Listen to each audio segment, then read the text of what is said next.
so much, everybody. So today I'll be talking about my thesis, UAS Contingency Management Autonomy with experimentally validated models. So drones have been utilized for a lot of applications lately, and it has been forecasted by FAA in a recent survey that they'll be used for a whole lot of commercial applications in the near future. However, drones have a very high failure rate compared to their counterparts, the civil aviation counterparts, and most of this failure rate is contributed to the propulsion system and the battery modules on them. Further, upon a survey of UAS accidents, it was determined that most of the accidents in emergency situations are because of the insufficient or improper handling by the remote pilots. So this research and thesis, we try to address the following challenges. Firstly, as the number of applications increases, we want to have these drones designed more efficient so that they consume less energy and travel further. So that is, how do you do that? That is the first challenge. The following challenge is that you can't have a whole lot of like triple redundancy on these small UAS because of the weight constraints. So having double redundancy on board, how do you manage to optimally reconfigure them? And at last, we are trying to address the problem of contingency management. Like I said, that in emergency situations, it is very difficult for the remote pilot to come in. So we want to have an autonomous decision-making capability on board the drone. So how do we go about that? So following info diagram gives the research approach which we have taken. So it starts with the physics-based modeling, and we started out with the aerodynamic modeling of the hexacopter. Also, we modeled the lithium polymer battery. It is very common to find LiPo batteries in drones. So we modeled those batteries and also fault propagation model in the propulsion system of the UAS. Following that, we performed model-based prognostics, and the motivation to perform prognosis is just a quick note on prognosis. It is basically the capability to predict failure in the future. So the motivation to use prognosis is that as you can see, the information flows eventually to the contingency management. Having future knowledge of when the failure would occur, you can have a proactive approach to contingency management rather than a reactive approach. So that's why we have prognosis information in there. This information is then fed into component reconfiguration, and particularly you would notice that recurring hexacopter configuration or layout for a multi-rotor, and that is on purpose because hexacopters, they have a redundant propulsion system, and at the bottom of the screen you would see two batteries which are laid out in parallel to each other, and again that is by choice because we wanted a redundant power system and have the capability to switch between them. And then having the component reconfiguration done, we eventually feed that into the contingency management. So in today's presentation, I'll be covering a brief summary of chapter 2, battery configuration in chapter 4 and chapter 5. So the contributions and innovations of our research is as follows. Firstly, it is one of the first aerodynamic comparison of tractor and pusher configuration, and we determine the aerodynamic efficiency of which configuration on a hexacopter is better. Following that, we do specification and evaluation of battery configuration MDP with experimentally validated battery models. And the last major contribution of our research is to have developed this contingency management scheme, which involves or which takes the multi-component information in it and comes up with an appropriate contingency plan autonomous. So let's take a quick look at summary of chapter 2. So we started out with Dynamometer experiments, and it is pretty standard to try different propellers and their configurations. And what we found is that with different configurations, there is, like with a simple change in the configuration or orientation of the propeller, there is a huge difference in the performance, thrust capabilities. So we wanted to investigate that further, and we then developed or we built the full-scale model of the hexacopter And on the top right, you see the tractor configuration, and on the bottom right, you see the pusher configuration.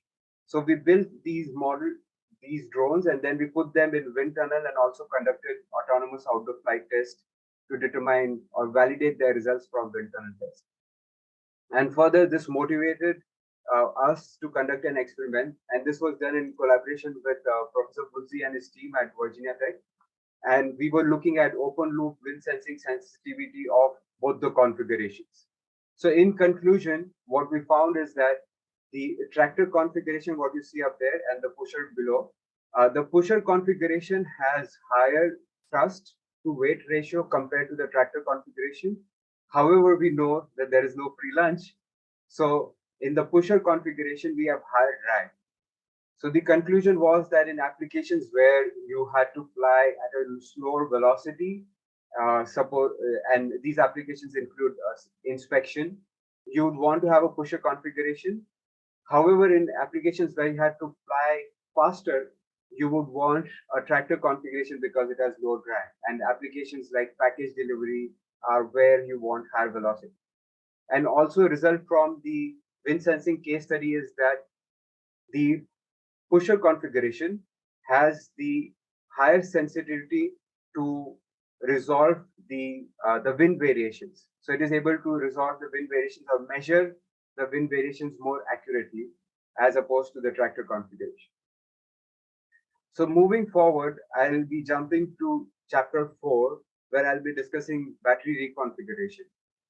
So just a quick background of what the previous academic work has been done in this domain. So prognostic informed battery configuration has been looked into before. There are various schemes which are proposed, like graph-based schemes, which enable you to switch between the batteries and try to determine which battery to use in a multi-battery pack system. And also an interesting concept similar to air refueling was proposed by Jane, where they basically have a secondary battery fly on top of the primary drone and sort of recharge its battery capability. But in all of these solutions, they either use just one variable, so they don't incorporate the health of the battery, or they don't look at the end of discharge value more accurately. So that's the novelty in our work. So just a quick background before we dive into the actual battery reconfiguration framework. So we have used Markov decision processes to model our battery reconfiguration. And the way MDP work is that it is a tuple of state actions, rewards, state transition probabilities, and discount factors. And we will dive deeper into what each of them mean. And some of the challenges in MDP modeling is firstly identifying the state variables. It is very critical for you to identify or abstract the actual physical process, and it's a difficult process. The second is identifying decisions. So for us, decisions would be action. The third is modeling uncertainties. So because this is a process where there are a lot of uncertainties associated with the battery health, the whole process which the battery goes through, it's quite challenging to identify those. And lastly, identifying the performance matrix or rewards. And having defined the full MDP, then you would want to identify the utility function. And there exist various standard methods such as value iteration and policy iteration, which allows you to do that. So now diving into the actual battery reconfiguration MDP. So quick note, on the right top, we have this tuple diagram where you could see that as these go green, we eventually then are able to perform value iteration and find the solution to battery reconfiguration problem. So let's start with the state definition. So the way we have defined the state is that it has multiple elements in it. So starting with the first element, battery status. So battery status is the indicator of the relationship of the end of discharge value of the battery, which basically tells you that how much more of battery life or battery power is available with you, and comparing that to the remaining flight duration. So since this is put on an UAS, the idea is that you are able to determine the remaining flight duration and then compare that with the end of discharge value of the battery. Following that, we are looking at the cell voltage. So with specifically with LiPo batteries, they have certain linear regions and non-linear regions. And we wouldn't want to operate the LiPo battery in lower voltage non-linear regions because the voltage drops drastically, like suddenly and to very low values, which could damage the battery. So our goal is that we want to not damage the battery as well as sort of reconfigure it. And then we have switch position. And so one of the properties of Markov decision process is that you don't have information about the prior state. So we still want to have some information about what the prior switch position was. As a result of that, it's been added to the state element. And then we are looking at the current draw. So each of the battery packs, based on what their health is, there is a certain current draw requirement from them. So that's why we have this state element put into the state space. And then last, we have a terminal state called as the failure state. So it is not it does not fit into the vector. It is just a state by itself, and it indicates that your battery pack has the full battery pack has failed. So the motivation behind this state space abstraction is firstly, although it is coarsely discrete, the idea is that you have the total number of states, which is about 289, and it is not a huge number. It is a relatively smaller number in this domain. Further, it is with the thought process that as a pilot, you would want to look at data with some sort of abstraction. So how would a pilot think of, should I switch between the two batteries? So that is the motivation behind this state space design. So following that, before we go into the action definitions of the decisions to switch between the two batteries, one of the key criteria is how do we determine the state of health of the battery. So we defined three battery health conditions. One is healthy battery, medium healthy battery, and unhealthy battery. And based upon my literature review, what I found is that for a medium healthy battery, usually they have either experience power fade or capacity fade. And the way we have that simulated is by varying the parameters in the model.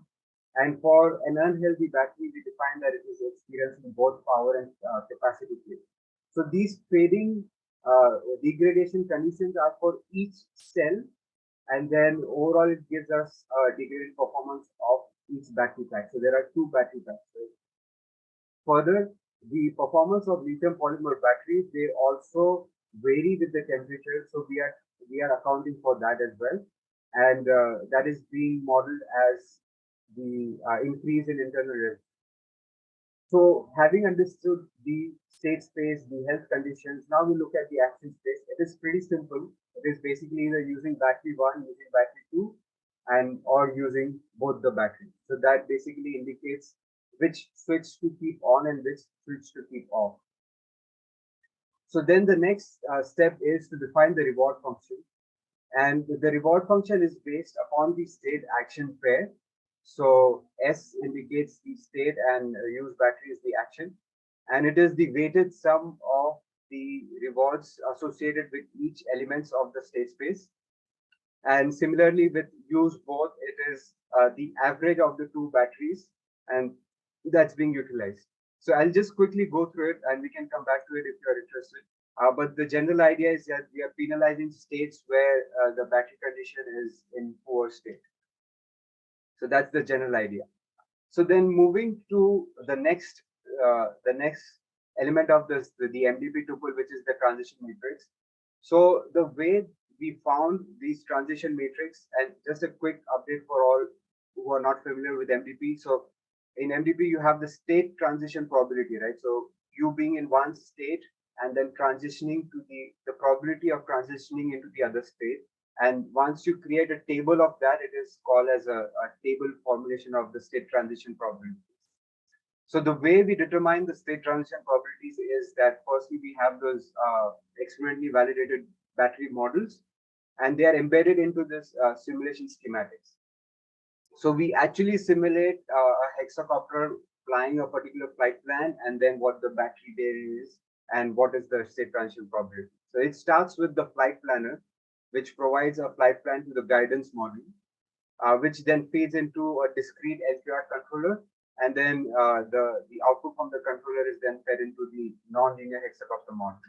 And based on our experiments, we determine what the actual the thrust capabilities of the motor are and what current is drawn from the battery by a particular motor to generate a thrust. So we have all those validated models in here for the motor function. So it provides an input as the current, like the motor current draw to the battery functions. And in the battery functions, we have the health which is being identified, the battery model which propagates at 3 hertz. And this 3 hertz is chosen because when we are collecting data, we were able at max, we were able to collect at 3 hertz. So then that is set as the battery model. And then we calculate the end of discharge value of the battery, which is at 1 hertz. So this is set at 1 hertz because to calculate the end of discharge value, we are basically propagating the battery model in the future until it reaches a threshold value. And to propagate it, we are making an assumption that the average current for the past couple of time steps would be carried forward in the future. And with 1 hertz, it is a pretty reasonable assumption of having the end of discharge calculated at 1 hertz because it is just propagating the state. So then with that, we feed that information into the battery reconfiguration policy. I'll be discussing about that. And that also operates at 1 hertz. And the motivation to have that operated at 1 hertz is because we have the critical information EOD value, which is operated at 1 hertz. So we are keeping this at 1 hertz as well. Further, we just switch out that block with switch out that block to capture the state transition probability. And over here, like you might have noticed that the action, we set a particular action for the battery and for the battery pack, and then we calculate what the state transition or accumulate the data for the state transition probabilities. And then using those values, we basically determine the probabilities with this formulation. It is basically the number of times I'm transitioning from one state to all the future states, and then summation of the transition of one state to all the other states. So with this, we get the state transition probability. And the figure on the right is basically a graph showing what it is, a section or snippet of the whole state transition probability graph, showing that once we are in failure, we remain in failure, and so on and so forth. So with that, now since we have defined all the values over here, we set the discount factor as 0.9, and like I'd mentioned, our state space is about 289 states, and then we have 4 actions. So the complexity for a value iteration algorithm is not much, and we are able to calculate these policies offline and then put them in simulations to determine their results. But the way their implementation is, firstly, we identify the ambient temperature, which is set in the simulation, then what the battery health is, and then that eventually helps us dictate what policy we want to use. So all the policies which you see in this layer, they are being determined offline with value iteration algorithm for different battery health conditions and temperature value. So with that, now I'll move on to some of the results. So we performed various case studies, but some of the key case studies are presented over here. The first one is that we are just saying that we use both the batteries, right? Like that is the simplest thing to do. But what happens if one of the batteries has a poor health condition? So in that scenario, the graph on the left, it is a time series plot of the current draw from the 2 batteries. And the blue is battery 1, like the current drawn from the battery 1, and red is current drawn from the battery 2. And as we can see that battery 1 is in good health, like as shown over here, F1 indicates good health, F3 indicates poor health.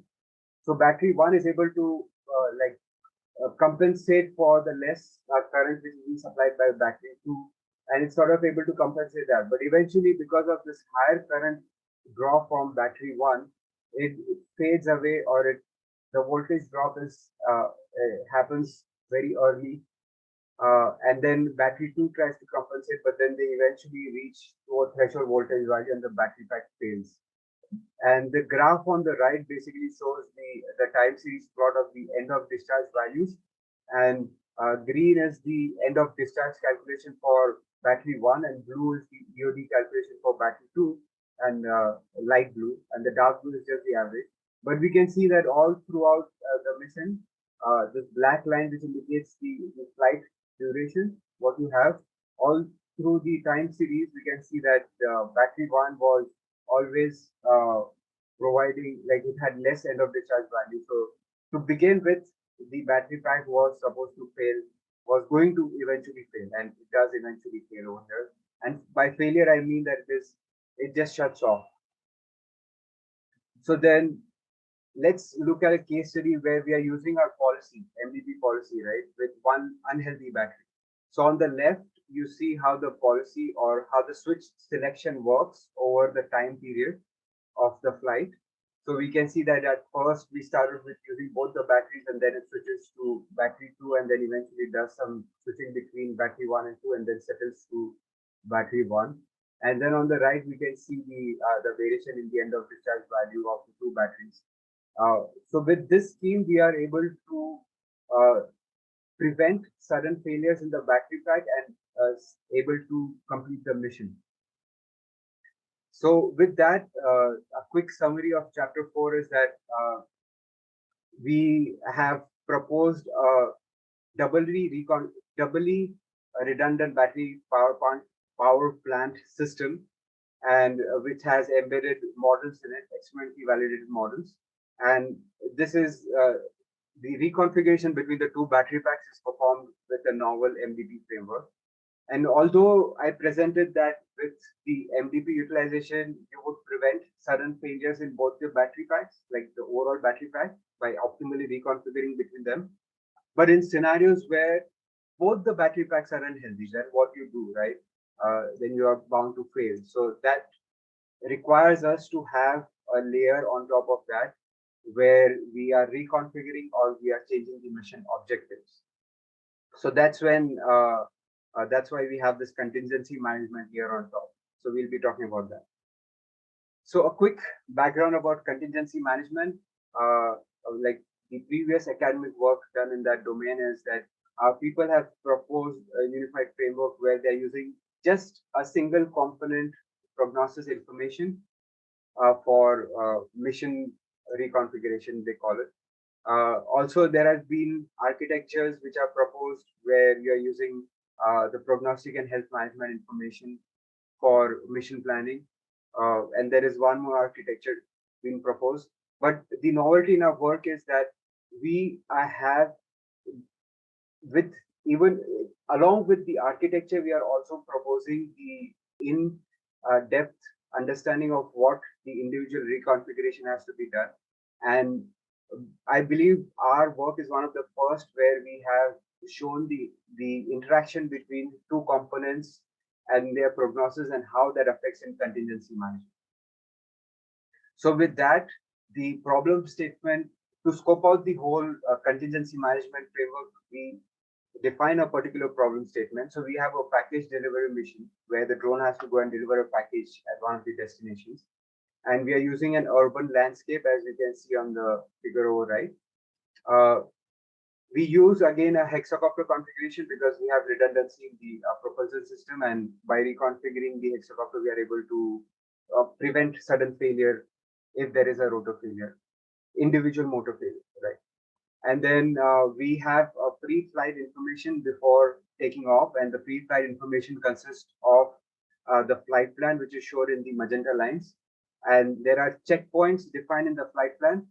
And these checkpoints are to segment the whole flight plan. And the idea behind this checkpoint definition is that it for the given scale of operation, 3 checkpoints was a sufficient number, because it the first is where you take off, and this defines your first segment of flight. The second is where in flight, if you have an issue after you take off and reach the cruise altitude, then you could perform some actions which I'll go into detail mid-flight, and then eventually this is the point where you deliver the package. And more informed decisions for selecting these checkpoints have been provided in our work at with Joseph Kim, with collaboration with Joseph Kim and myself, and that has been published last year. And further, we have emergency landing sites selected in a buffer region around the flight plan. So this is our flight plan shown over here, and we define a buffer region, and within that buffer region, all the rooftops are being selected as the emergency landing plan. So again, since this is an urban environment, we have access to the rooftops rather than having the drone coming crashing down onto public. We are thinking of having them perform emergency landing on the top of the buildings. So before going into the MVP framework definition, I'd like to talk about few of the elements which go into making of that. So the first term we define is the reachability margin, and the reachability margin is defined by the following equation, where it is 1 minus the flight time upon the end of discharge value of the battery. And then we discretize, because this is a continuous time variable, we discretize it in the following form, where if the end of discharge value is more than the flight time, then from this calculation, the reachability margin falls into these values. And if the end of discharge value is less than the flight time, then the reachability margin is negative.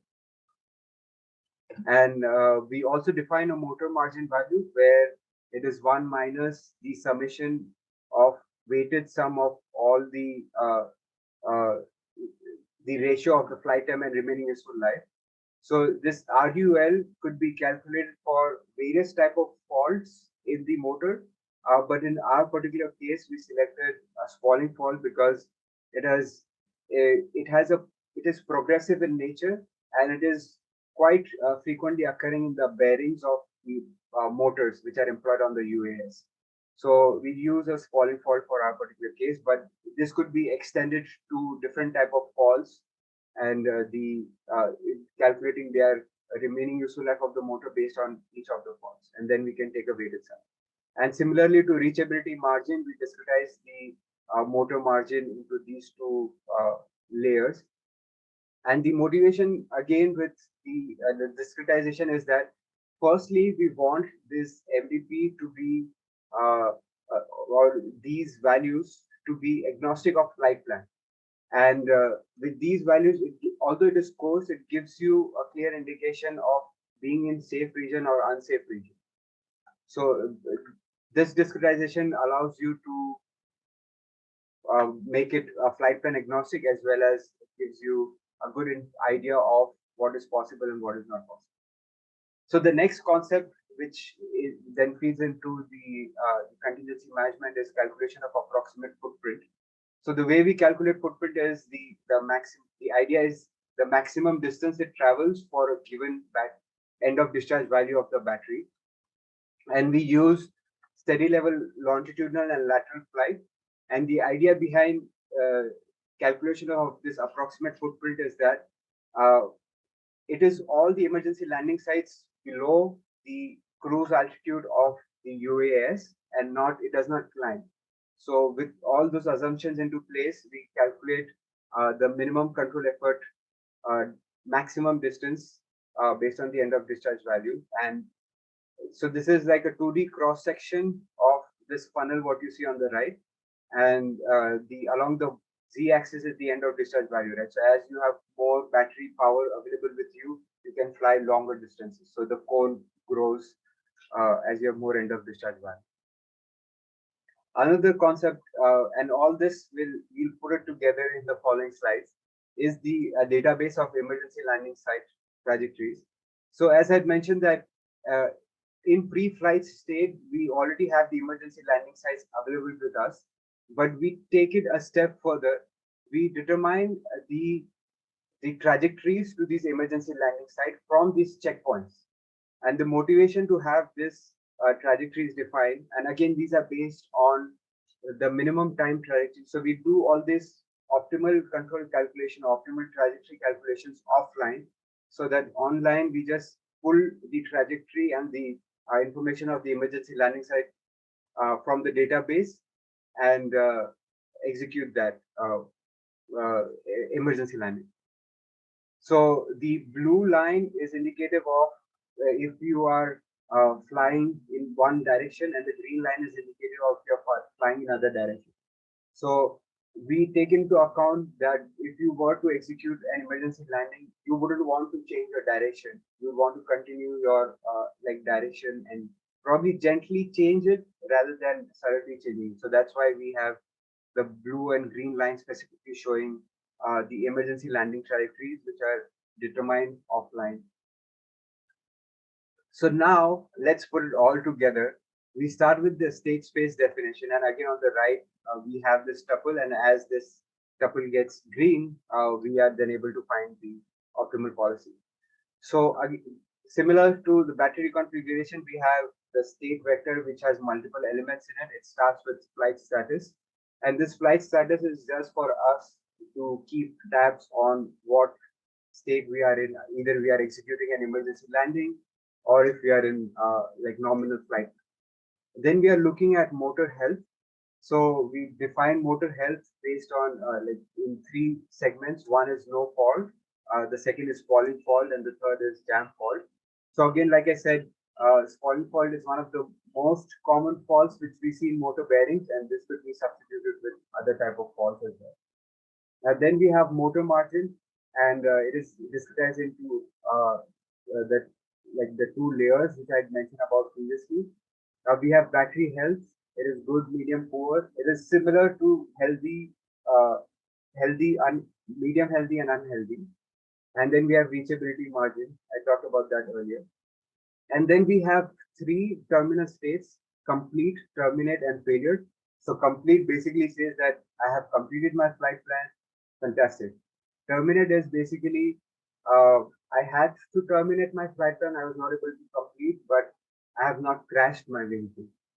And then failure is basically I'm unstable, or I don't have any battery life available. And at the bottom, you can see that once we do all the combinations of these state elements, the total state space size is 111. And again, it is a smaller state space size, which allows us to have reduced complexity in finding the value iteration, using the value iteration algorithm and finding the solution, optimal policy solution. So next is I described the action space, where the first action is that I don't do anything, right? I just keep flying. The second is terminate. So this terminate could be defined as multiple ways. It is basically the general idea behind terminate is that you don't want your vehicle to crash because of either instability or reduced battery power. You want it to complete, or you want it to be terminated in a safe manner. And so we are doing that by popping a parachute. There are other methods where you would say terminate and you probably ditch the vehicle in some safe location, but we are specifically looking at popping a parachute. So it is an uncontrolled, descent because of the parachute deployment, but it is still at a lower velocity. So the impact velocity of the UAS is less. And then we have land ASAP, where we want to land the vehicle as soon as possible. And when we call this land ASAP action, we are doing the optimal trajectory calculation when this action is being called from the current status of the vehicle. So it is more like there is a lot more computations going in there, and like you need a lot of computation power to do that. And then land practical is basically selecting emergency landing site from the checkpoints, what I shown earlier, and it is pulling the trajectory from the database. So it is a very like quick process, because you just have to select the trajectories based on the reachability margin criteria. So next is the reward function.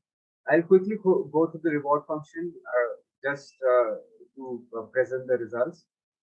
So the reward function is again defined as the reward for particular state and action. And again, the motivation of having this reward function defined in this way is that we set the reward values, which are defined by the F vectors, and then we play around with the weights so that we get the desired performance. So for example, in this particular vector where it is for all the end states, so when we have completed the mission, we get a reward of +1. If we are terminating a mission, then we would get a penalty of -1. If we have failed, the highest penalty is -1. And then if we have ended, 0. Right? So these rewards criteria are set, and then we play around with the weights, which is given by the W vector, and all these are like normalized weights. So the next step is, as we are progressing, right, we got the state, we got the action, we reward, and the next was the transition diagram. So this diagram just gives you a brief idea of what the state transition would look like. So starting at any particular state in time, at time t, you will either transition to C, FL, complete, failure, or terminate, or to any other state in the next time step, and then you take another action. So this is like a general diagram of how you transition from one state to another with taking a particular action, and the transition probabilities are given by to be defined rather. And then once you reach each of the complete, failure, and terminal state, you reach the end state, and this is just like a self-absorbing state, right?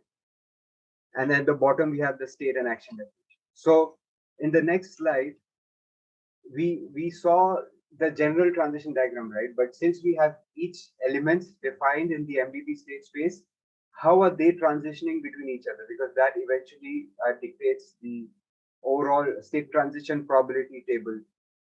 So we define that the complete state is being informed by the reachability margin in the previous state, motor margin in the previous time step, flight status, and the action. And the reason why it is defined like this is, consider an example where your reachability margin is 0. That basically says you don't have sufficient amount of energy to complete your mission. So the likelihood of you transitioning to a complete state is 0 or very, very less rather. So that's why it is important to have the reachability margin information informing the transition to complete in the next time step. Then we have motor margin. So motor margin gives you an indication where either your motor has, so if motor margin is 0, so it indicates that either your motor has failed or the remaining useful life of your motor will not be throughout your flight time. So you might fail while you're flying. So if you are in MM0 state, that basically says that there are chances that you might complete in the next time, you might complete a mission in the next time step, or you might fail because of the instability. And then flight status is just to further inform that either you are performing the emergency landing or if you are in nominal flight status. And then you have this action, right? So this action is just a quick recap. It is no, off, terminate, land, ASAP, and land practical. So this action helps you inform that you might be able to complete your flight plan early, and it does not necessarily say that your nominal flight plan, but suppose if you chose an action of emergency land ASAP. So in that scenario, you might complete your flight plan relatively early as opposed to if you were to fly your nominal flight. Not always, but it increases your probability of completing a flight plan, right? So similarly for failure, we define that, and then we can come back to reachability margin and motor margin if time permits. So with that, we saw this simulation schematics, and I wanted to go through it again because there are a couple of addition elements to it. So firstly, we have the emergency landing site database, which feeds into the flight planner. We also have the reachability block, which allows us to determine what is the reachability margin to a particular emergency landing site, right? And it is informed by the approximate footprint of the hexacopter. We also have an interactive multiple model filter, which is developed by Professor Sundberg's team at University of Colorado, and that helps us identifying the fault mode in the vehicle. And it is important to have that because in actual system you would have these uncertainties based on your fault diagnosis module, based on your system performance. So we wanted to make this simulation as real as possible. So then this fault diagnosis model, it feeds into the brushless DC motor functions, and we now calculate the remaining useful life. And this is calculated at relatively high rate because it's computationally less expensive. Uh, and that the fault diagnosis also informs a reconfiguration of the mixing matrix in a multi-rotor. And then we have this contingency manager over here, which then takes information about battery configuration, motor configuration, and then feeds that into a flight plan. And also, just to point out, we have the drag lookup table. So if you remember, the very first slide where I presented summary, we modeled the drag characteristics. So we saved that in a lookup table, and that is being used in our simulation. So it is trying to mimic the actual system. It gives us realistic performance efficacy of a contingency management. So with that, now that we have all the values with us, like the state transition matrix, like all the values in the tuple of MVP, we then again use value iteration and find the policy offline and try to understand the sensitivity of that policy with respect to changing the weighting of the elements. So basically, we change the weights of the element, and the way we look at the reward sensitivity is that based on its behavior, and the behavior is defined by like this box. So the y-axis is the reachability margin, and the x-axis is the motor margin. And we define this for region. So green is safe, everything is good, right? Like a green signal, we can go forward. Blue is a hazard region where the motor margin is less than 0. It basically says that your motor is either failed or might not survive the rest of the flight path. So you need to think about it seriously. Red is like red light, you need to stop, you need to do something immediately. And then you have blue, where it is a critical region where your reachability margin is less than 0. So it basically says that you need to think about it. You're not able to complete your flight plan given your battery energy status. So you need to think about it more seriously. So then as we see that the expected policy, as an engineer, I was trying to tune it, and the expected policy is that in when reachability margin is 0, and again these the white fonts, what you see are the actions. So we are looking at the actions in each of the boxes, right? So, and these boxes are basically the different health condition of the battery. So this is a good battery health condition, this medium battery health condition, and this is poor. So from this behavior, we can sort of infer what the policy would do. So example, in a poor battery health condition, it would land ASAP when it is in a blue region. And in these two regions, it would either land practical, terminate, or land ASAP, right? And it's consistent also. So this is the behavior what we want. In medium and good battery health condition, we don't want to land ASAP because with medium battery health conditions, there is still enough capability to like provide juice for rest of your flight plan. So we can think about it in terms of landing it whenever practical.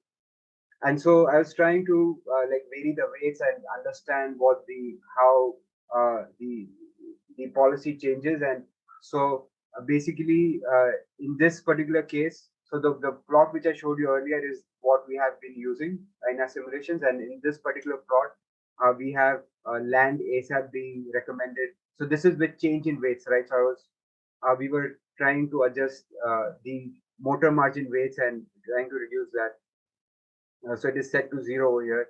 And we see that it recommends land ASAP action in green region, which is not a good idea.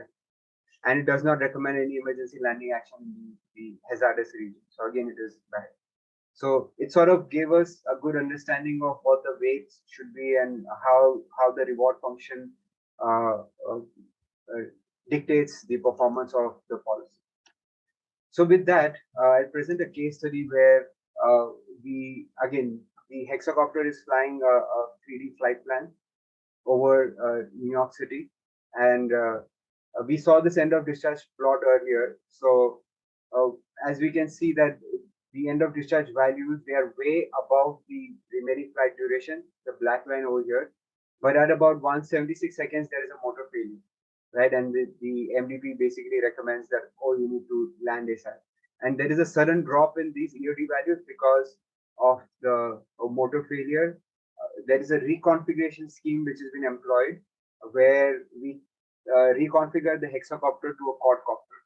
And as a result of that, the four motors, they still have to support the weight of the hexacopter. So they have to generate more thrust, and then as a result of that, they draw more current. So a quick video of showing the actual the emergency landing. So this is the state over here, like the stage space and the MDP action.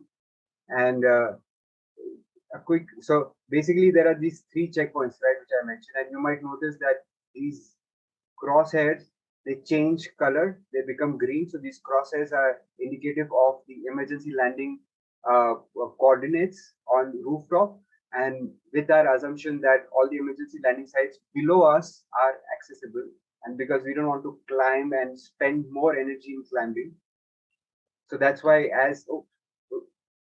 sorry. So as we climb up, you'd see that they go green.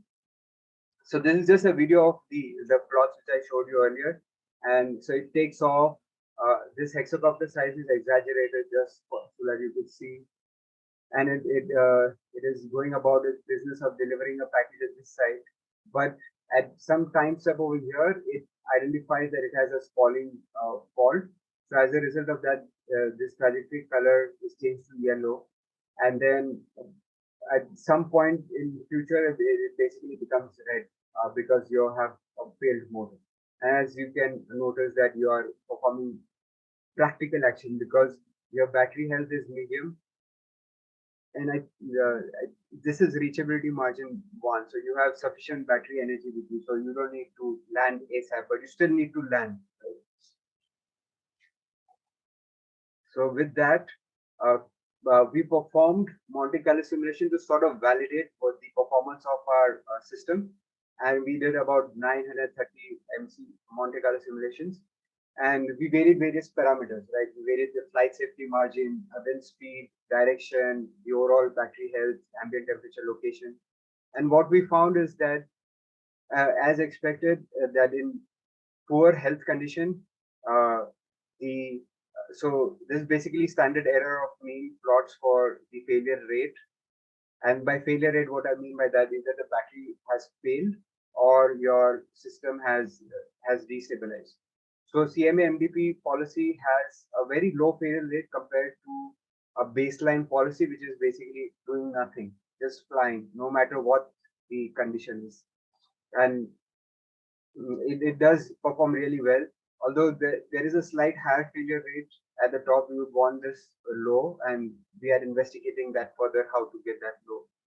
And yeah, the no off mission failures are due to insufficient battery energy or instability in the mission. So this sort of validates that like our whole research about contingency management it provides good performance in terms of preserving the safety of the mission.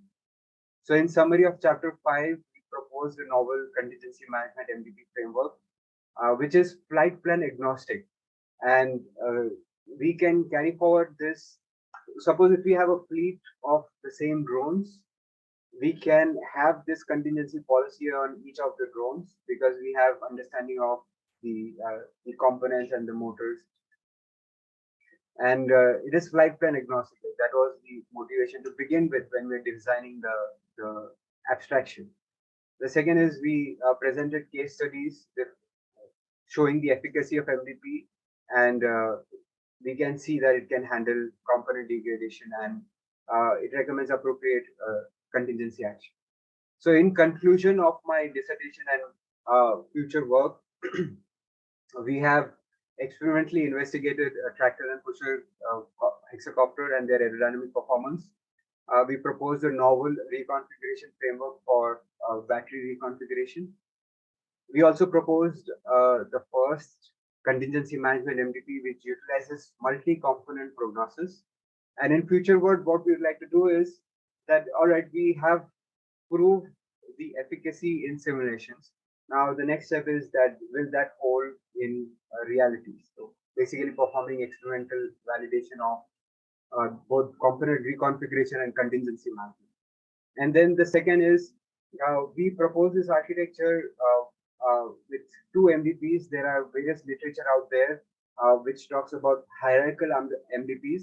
So because the two MDPs are solved for optimal policy separately, when put together, they might result in suboptimal policy. So we want to sort of look into hierarchical MDP frameworks where we can find the overall optimal policy which does battery configuration and the component reconfiguration as well. And also in general, my learning experience from this research was that the contingency management is a systems problem. It is not just a standalone problem where you define certain contingency action and then you say, oh, it should work. It takes into account your system performance, your flight envelope.